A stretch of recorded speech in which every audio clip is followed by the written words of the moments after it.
Yo, what's up YouTube? What's up? Welcome po, Magkano po ulit. Welcome po sa panibagong video ko. So, ang tatalakayin po natin ngayon ay 3 reason kung bakit lagi mong sipagan at laging 100% ang bigay mo sa trabaho mo. Bakit po ito ang topic natin ngayon? Kasi po nung isang beses sa FB may nabasa po ako. Yung mga tao nagsasabi na wag daw tayo masyadong masipag sa trabaho.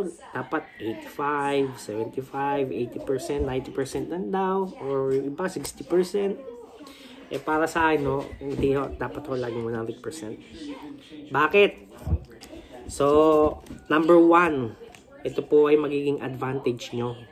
Advantage ho natin o magiging edge natin sa mga nakakataas sa atin sa trabaho. For example, na-late ka. Nalilate ka sa trabaho.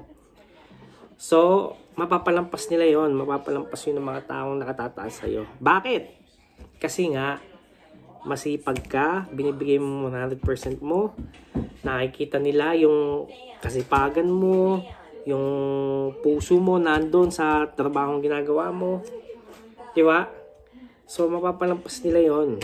Yun ang tinatawag kong advantage mo. So, ano pang example? Magpapahalam ka, meron kang re-request. Dahil magli-leave ka. O makikipagpalit ka ng shift. O meron kang importanteng gagawin na urgent. Sigurado mapapayagan ka. I mean, di man sigurado do, most probably papayagan ka. Kasi nga, masipag ka. Kasi nga, 100% ka. Isipin mo kung 60-50% lang ang ginagawa mo sa work mo. Sabi na late ka. Sabi ang dami mong request. Ano magiging reaction ng nasa taas sa'yo? Di ba? So, napakahirap kuhanin yung request na yon. Pag ganun lang ang binibigay mo. At, magiging bad record mo pag lagi kang late. Kumbaga, hindi nila basta-basta mapapalampas yun kasi nga, hindi ka 100%. Baka gawin pa nilang butas yun para ma-terminate o masuspendido ka, di ba? Pero kung 100% ka, kaya nilang palampasin. Kasi nga, meron kang malaking contribution sa kumpanya. Kahit hindi ka nasa mataas na posisyon, pero lagi mo naman binibigay yung best mo, napakalaki ng posibilidad na ikaw i-keep. Diba? So, pangalawa is reference. So, ano po ibig sabihin ito? So, nakuha ko po to nung napanood ko po si late Eddie Garcia, yung interview niya. Ano po sabi niya sa interview niyon? Sabi niya, lagi mong galingan sa trabaho mo. Bakit? Kahit anong klaseng trabaho man ho ang ginagawa mo, lagi mong galingan at lagi mong ibigay yung best mo. Kasi, yun daw yung magiging ticket mo o reference mo sa susunod mong trabaho. Diba? Kunyari, meron kang trabaho ngayon. At syempre, dumadating naman sa panahon na hindi na tayo masaya doon o gusto natin ng ibang challenge o gusto natin ng ibang environment. So, pag lumipat ka, syempre, bago ka i-hire nung hiring manager o yung HR, syempre, tatawagan yan yung dati mong pinagtatrabahuan. Di ba? Kung hindi ka 100% doon sa dati mong trabaho, ano sasabihin? Di ba? Oh, huwag nyo i-hire kasi ganito yan. Oh. Paano na? Huwag nyo i-hire kasi 60-80% lang yung magtrabaho. So, may pedex sa lahat. Oh, ano mangyayari? Hindi ka ma-hire. Yung kasunod, yung competition mo ang i-hire nila na much better sa'yo. Diba? So, yun ang ibig sabihin ng reference. Kaya, laging 100% dapat para yun ang ticket mo for your second or your new job.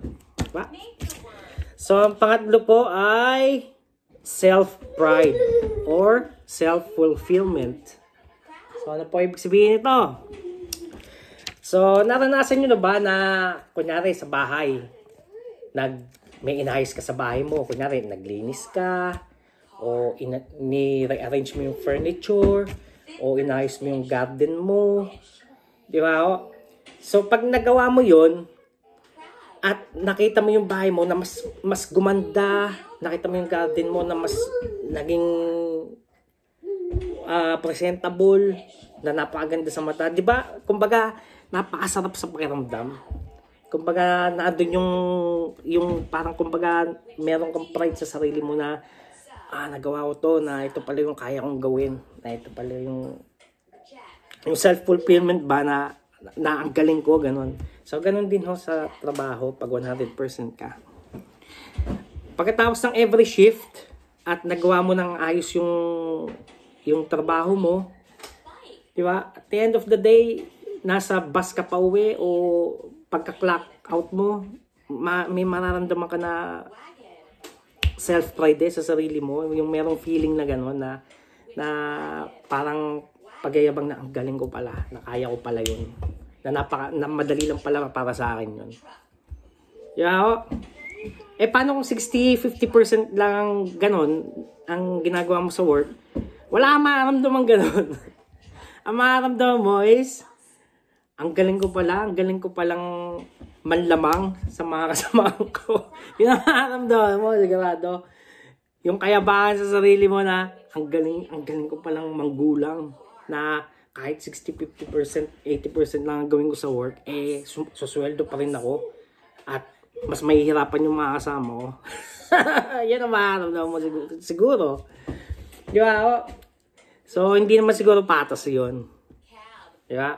Isipin mo, ikaw ang nandun, sabay yung kasama mo gano'n ang sa'yo, ang ginagawa.